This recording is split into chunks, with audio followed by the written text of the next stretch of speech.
Hello बच्चों, मैं doctor Sunita Nandal कक्षा 12 के लिए आरो भाग 2 में गजानंद माधव मुक्ति बोध कवि द्वारा रचित कविता है सहर्ष स्वीकारा है। कौन सी कविता है? सहर्ष स्वीकारा है। सहर्ष है खुशी पूर्वक, खुशी सहित स्वीकारा है। इस कविता में कवि ने बताना चाहा है कि जीवन में उसे जो कुछ भी मिला उसने उसे बड़ी प्रसन्नता के साथ स्वीकार किया है। कवि को किसी प्रकार की कोई शिकायत नहीं है। यहाँ कवि ईश्वर को संबोधित करता हुआ कहता कि भगवान ने जो कुछ दिया है उसे मैंने खुशी से स्वीकार किया है, चाहे दुख है चाहे सुख है। प्रसंग देखिएगा इसका। प्रस्तुत कविता हमारी हिंदी की पाठ्य पुस्तक आरो भाग 2 में संकलित सहर्ष स्वीकारा से अवतरित है। इसके कवि गजानन माधव मुक्ति बोध हैं।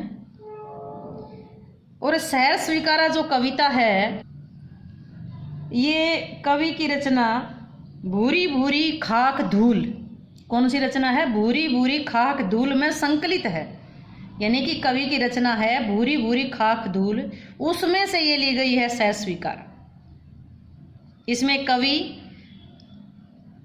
ईश्वर को संबोधित करते हुए कहता है। आइए पद्यांश की रीडिंग लेते हैं। जिंदगी में जो कुछ है, जो भी है, सहर्ष स्वीकारा है, इसलिए कि जो कुछ भी मेरा है वह है तुम्हें प्यारा है। गर्वीली गरीबी, ये गंभीर अनुभव सब, ये विचार वैभव सब, दृढ़ता, यह भीतर की सरिता, यह अभिनव सब मौलिक है, इसलिए कि पल पल में जो कुछ भी जागृत है, अपलक है, संवेदन तुम्हारा है। जो कुछ भी जागृत है, अपलक है, संवेदन तुम्हारा है। जिंदगी में जो कुछ है, जो भी है, सहर्ष स्वीकारा। सहर्ष का मतलब प्रसन्नता के साथ, खुशी के साथ। स्वीकारा है का मतलब स्वीकार किया है, मन से माना है। इसलिए जो कुछ भी मेरा है वो तुम्हें प्यारा है। गर्बीली अभिमान से भरी हुई गरीबी है, ये गंभीर अनुभव। गंभीर का मतलब गहरा अनुभव। ये विचार वैभव, ये विचारों की संपत्ति। ये दृढ़ता, ये मजबूती। भीतर की सरिता, जो हृदय के अंदर बहने वाली भावनाओं की नदी। सरिता का मतलब नदी। अभिनव, नया, मौलिक, वास्तविक, रियल। इसलिए पल पल क्षण क्षण जो कुछ भी जागृत जागा हुआ, जीवित है, अपलक, बिना पलक झपकाए एकटक। संवेदन तुम्हारा है, तुम्हारी संवेदना है, तुम्हारी अनुभूति है। तुम्हारी संवेदना है, तुम्हारी अनुभूति है। कवि कहते हैं कि मुझे जीवन में जो कुछ भी मिला, मैंने जो कुछ भी पाया, उसे प्रसन्नता से स्वीकार कर लिया। जिंदगी में जो कुछ भी मेरे पास है, जो कुछ भी मुझे प्राप्त हुआ है, जो कुछ भी मुझे मिला है, मैंने उसे खुशी पूर्वक स्वीकार कर लिया। इसलिए जो कुछ भी मेरा है वो तुम्हें भी प्यारा है। जो कुछ भी मेरा है वो तुम्हें प्यारा है। गर्वीली गरीबी, कवि पुनः स्पष्ट करता है, मेरी गर्व भरी गरीबी, मेरे गंभीर अनुभव, मेरे विचारों की संपत्ति। मेरी गर्वीली गरीबी यानी मेरी गर्व से भरी हुई गरीबी, मेरे ये गंभीर अनुभव, मेरे ये विचार संपत्ति, मेरी विचारों की संपत्ति, मेरे दृढ़ता, मेरे मन की मजबूती, मेरे हृदय में बहती भावनाओं की नदी। मेरे हृदय में बहती भावनाओं की नदी, ये सब, वह सब कुछ नया और मौलिक है।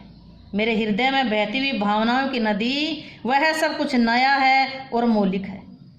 फिर सुनिए, मैंने जिंदगी में जो कुछ पाया है, जो कुछ मेरे पास है, उसे खुशी से स्वीकार किया है। इसलिए जो कुछ भी मेरा है वो तुम्हें भी प्यारा है। ईश्वर को कहता है कि जो कुछ मेरा है वो तुम्हें भी प्यारा है, इसीलिए तो मुझे दिया है। मेरी गर्व से युक्त गरीबी, मेरे ये गंभीर अनुभव, मेरे विचारों की संपदा, मेरी मन की मजबूती, मेरे अंदर उमड़ती भावनाओं की नदी, मेरे अंदर उमड़ती भावनाओं की नदी। ये एक नया प्रवाह है। वह सब कुछ नया और मौलिक है। ये नया प्रवाह यानी कि ये नया है और ये मौलिक है।